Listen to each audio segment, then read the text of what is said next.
We have different opinions and strongly held opinions. And quite frankly, there isn't a consensus right now, and there's no consensus building on council. And so your role, I mean, I'm pretty good at playing Her Majesty's loyal opposition. I like that. It's sort of in my genes. But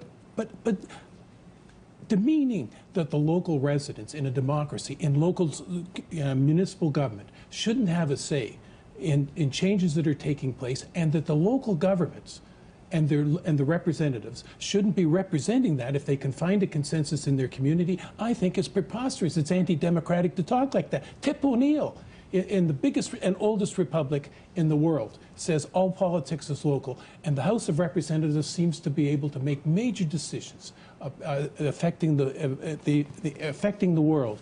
And the House of Representatives with 2-year terms.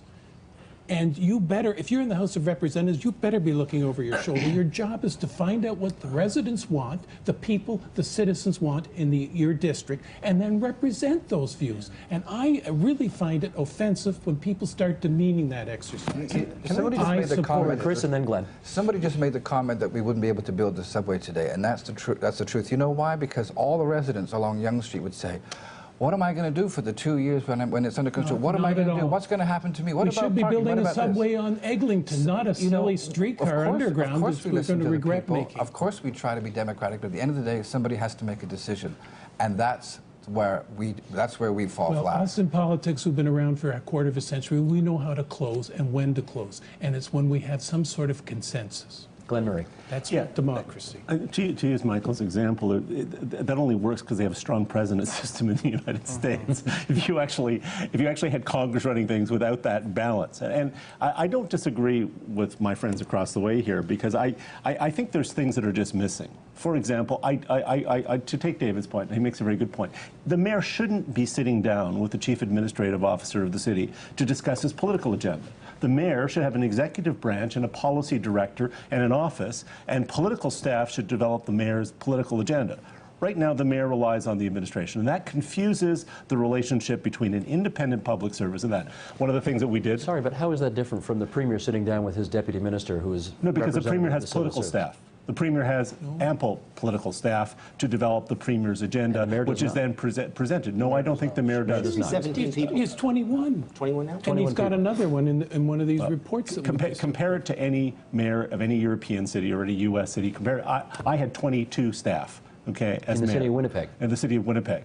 I got elected to cut taxes by 10%, which I got to 8.4%, and you did trade-offs. I had to cut the debt in half. That was another commitment I made. And if I didn't have clear bottom lines on that side, and I was labor endorsed, I didn't come from the right. I'm a fiscally conservative, liberally type guy, if I can say that. But that was distinctive. It's also the mayor. You also have to have for both council, because I would argue that our council's too weak in many ways. I listen to council meetings and I just get frustrated because they're not talking about policy. They're debating things that are administrative. They need to get out of managing the city and into governing it. So there has to be sufficient authority for the responsibility given, which is a problem for the municipal government, it's a problem for council, and it's certainly a problem for the mayor. And someone has to sit down and say, okay, so what is council actually responsible for? And does it have sufficient authority to do that? And when I say I don't see this as an either or, what does the mayor have to do? The mayor should be able to go and take a broad policy document to council, that's a document. The mayor should be able to say, here are the key initiatives. Once they're passed, the mayor should then have the autonomy to go sit down with other governments, private sector leaders, and put together deals without having to come back to council every meeting to get every bit of it approved. What's preventing him from doing that now? Well, because I don't think the mayor has much latitude right now to actually act independently, to go sign agreements, to go and act as the executive branch of government. But is that the job, or is that the mayor? That's the rhetorical question. Well, I mean, but I think it's I think we could debate that. I don't think I was any stronger, and I think you can manage it to do that if you're a mayor in any system. You have some very strong mayors and some very weak systems. But Glenn, give yourself credit. You did it because even if you didn't have the staff, you made it happen. And I think that what we on this side are saying is that I think that there is the structure to make it happen.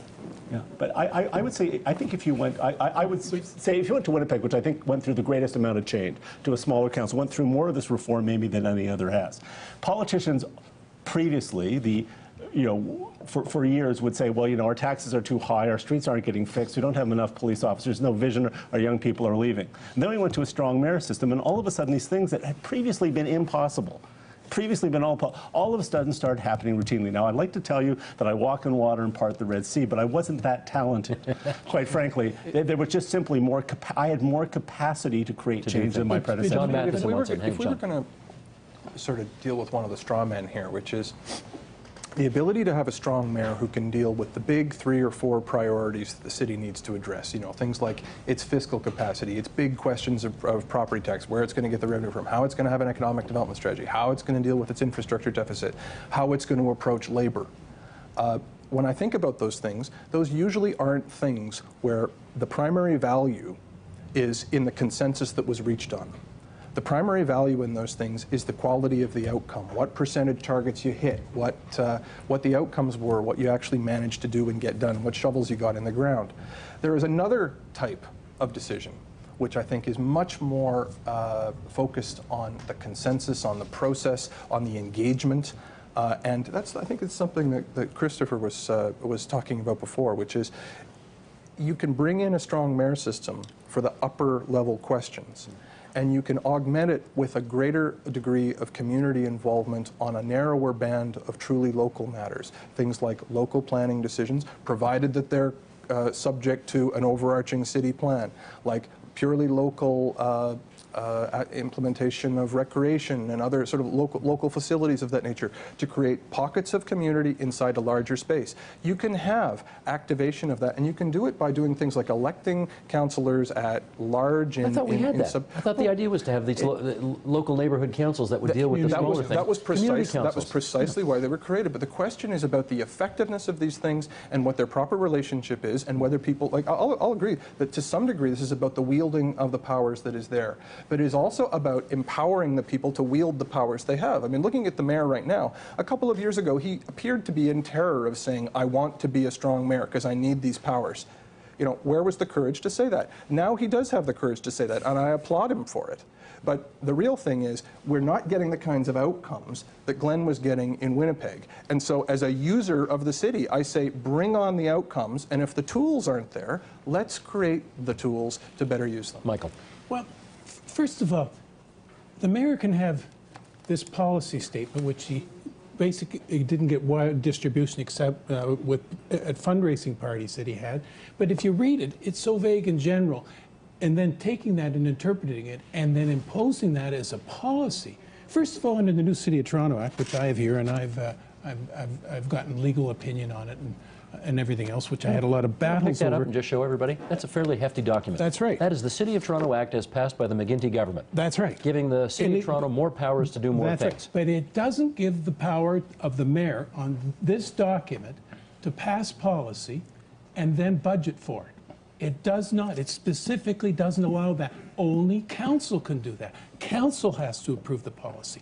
So you really have to have a real debate among the councillors. The mayor can lead on it. He can bring forward policy proposals, and the David Soknakis and the Walkers of the world have a right to make amendments and have the debate about their merits and have them knocked down and all that. But you also have to engage the governed, the people. That's what it's all about. And a strong mayor system won't do that? In my opinion, no, it takes away from that. And this proposal here, the new City of Toronto Act, plus this latest report, this one here, that you were excluded from or you didn't participate in, it furthers excluding local citizen input. It weakens community councils. It brings down to a central body. 90% of all planning applications, Minto would go downtown. It wouldn't be dealt with here in the local community first, formally. And it'll create one-stop shopping in a back room on a Saturday, just or something like, or what it's worth, at nighttime. For what it's worth, we're not going to exclude our viewers from that report. That blueprint for fiscal stability and economic prosperity is on our website, and it's so they can go see it. It's a hodgepodge ideas with no substantiation of empirical data, and it basically comes down to reorganizing and centralizing power in the mayor's office. This side and wants back that in. isn't democracy. This side of the table.